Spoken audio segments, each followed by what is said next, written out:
Hello दोस्तों, मैं हूं धर्मवीर सिंह देओल और आप सबका इस यूट्यूब चैनल पे बहुत बहुत स्वागत करता हूं। दोस्तों, आज के इस वीडियो में हम बात करेंगे ऑस्ट्रेलिया विजिटर वीज़ा के बारे में। सबसे बड़ी बात है कि जो ये वीज़ा है 2 रिफ्यूज़ल के बाद में आया है और इन्होंने 309 भी अप्लाई किया है क्योंकि इनकी वाइफ ऑस्ट्रेलिया में है, परमानेंट रेजिडेंट है, रिसेंटली शादी हुई है। 2 बार इन्होंने वीज़ा अप्लाई किया, दोनों बार रिफ्यूज़ल है।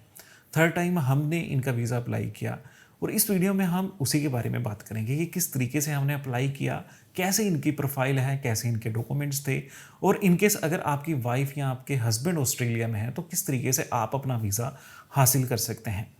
दोस्तों, अगर आप इस चैनल पे नए आए हैं, पहली बार आए हैं, तो प्लीज़ इस चैनल को सब्सक्राइब करें, वीडियो को लाइक करें, वीडियो को शेयर करें और अगर आप हमारे थ्रू अपना प्रोसेस करवाना चाहते हैं, स्क्रीन पे नंबर विजिबल है, आप हमसे बात कर सकते हैं। चलिए दोस्तों, वीडियो की शुरुआत करते हैं। सबसे पहले दोस्तों हम बात कर लेते हैं इनकी प्रोफाइल की।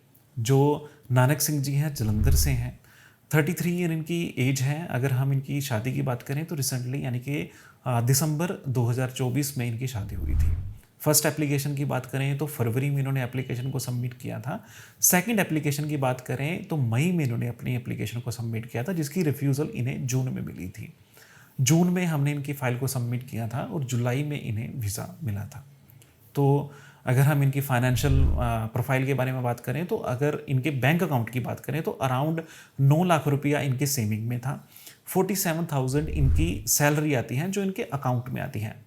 पिछले 4 सालों से सेम कंपनी में काम कर रहे हैं और अभी वर्क फ्रॉम होम काम कर रहे हैं। जो इनकी हेड ऑफिस है, जो कंपनी है, वो बेंगलोर में है और 3 साल की ITR है। तो बेसिक ये इनकी प्रोफाइल है। इनके मदर हैं, यहाँ पे फादर हैं, फादर गवर्नमेंट एम्प्लॉय हैं और जैसा मैंने पहले बताया कि जो इनकी वाइफ है वो ऑस्ट्रेलिया में है, परमानेंट रेजिडेंट है। अब दोस्तों हम बात कर लेते हैं इनके डॉक्यूमेंट्स की। डॉक्यूमेंट्स में हमारे पास सब कुछ था। इनका passport, Aadhaar card, PAN card, bank statement, ITR, CA report, property valuation report, invitation letter, इनकी वाइफ के डॉक्यूमेंट, सब कुछ था। सबसे बड़ी बात है कि पिछले 2 एप्लीकेशन में यही डॉक्यूमेंट इन्होंने यूज़ किए थे और रिफ्यूज़ल लेटर को लेके सेम रिफ्यूज़ल इनकी बार बार आ रही थी और वो रीज़न था टाइस को लेके। तो सबसे पहले तो चलो रिफ्यूज़ल लेटर को ही देख लेते हैं। यहाँ पे दोस्तों इनकी जो मेन रीज़न था वो इनके इकोनॉमिक्स, इनके फाइनेंशियल को लेके और इनके टाइस को लेके कि वीज़ा ऑफिसर ये श्योर नहीं था कि जी ये वापस इंडिया आएंगे और ये बिल्कुल जेन्युइन रीज़न भी था। अगर आपकी वाइफ ऑस्ट्रेलिया में है, आपके हस्बैंड ऑस्ट्रेलिया में है, आपकी रिसेंटली शादी हुई है, आपकी एज काफ़ी यंग है, आप टूरिस्ट वीज़ा पे, विजिटर वीज़ा पे केस अप्लाई करोगे तो वीज़ा ऑफिसर के माइंड में सबसे पहला यही क्वेश्चन आएगा कि आप वापस क्यों आओगे।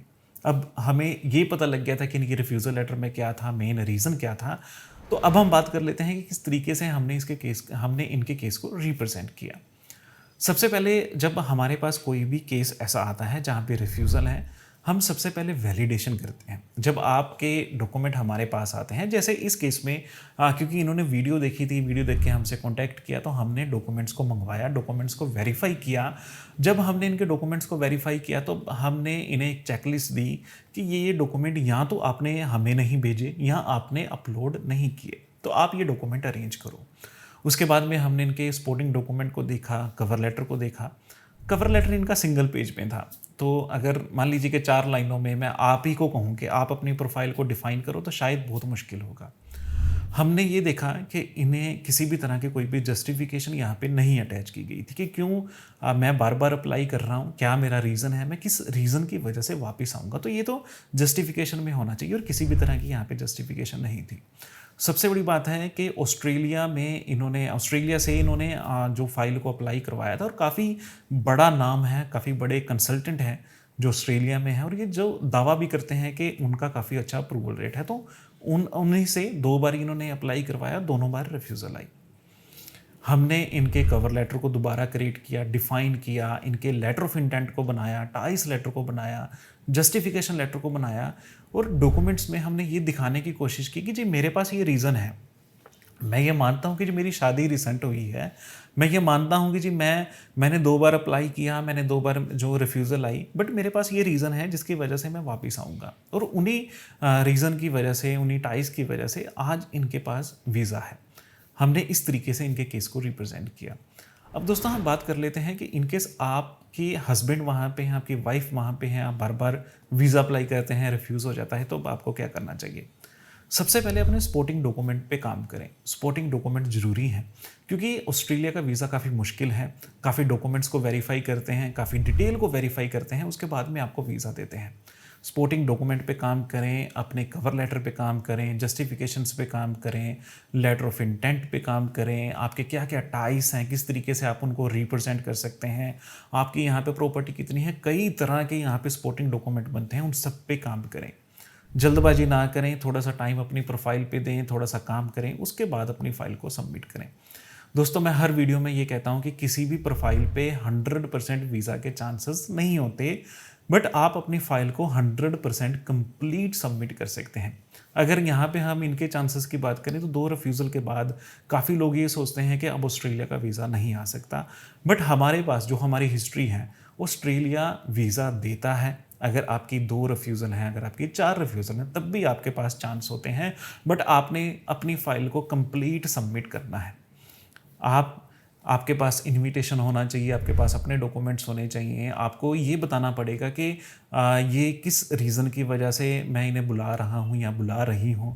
क्या हम यहाँ पे करेंगे, किस रीज़न की वजह से ये वापस आएँगे। तो आपने ये सारे के सारे जो भी ये डॉक्यूमेंट्स हैं, ये आपने अपलोड करने हैं। उसके बाद में आपके यहाँ पे काफ़ी अच्छे चांसेस होंगे वीज़ा आने के। अब दोस्तों, हम बात कर लेते हैं कुछ टिप्स एंड ट्रिक्स की। दोस्तों, अगर आप ऑस्ट्रेलिया का वीज़ा अप्लाई करते हैं तो जहाँ पर आपके की डॉक्यूमेंट्स जैसे कि आपका passport, bank statement, ITR important है, वहीं आपके सपोर्टिंग डॉक्यूमेंट्स भी ज़रूरी हैं। सपोर्टिंग डॉक्यूमेंट के बिना अपनी फ़ाइल को सबमिट ना करें। एक अच्छा सा इनविटेशन लेटर तैयार करें, उसके बेस पे आप अपनी फ़ाइल को सबमिट करें। कोशिश करें, अगर आपकी रिफ्यूज़ल है तो जस्टिफिकेशन लेटर ज़रूर साथ में सबमिट करें, उसके बिना अप्लाई ना करें। क्योंकि जब आप बिना डॉक्यूमेंट्स के अप्लाई करते हो तब वहाँ पे वीज़ा के चांसेस ऑलमोस्ट आधे रह जाते हैं। तो वहाँ पे एम्बेसी फ़ीस ख़राब करने का भी क्या फ़ायदा।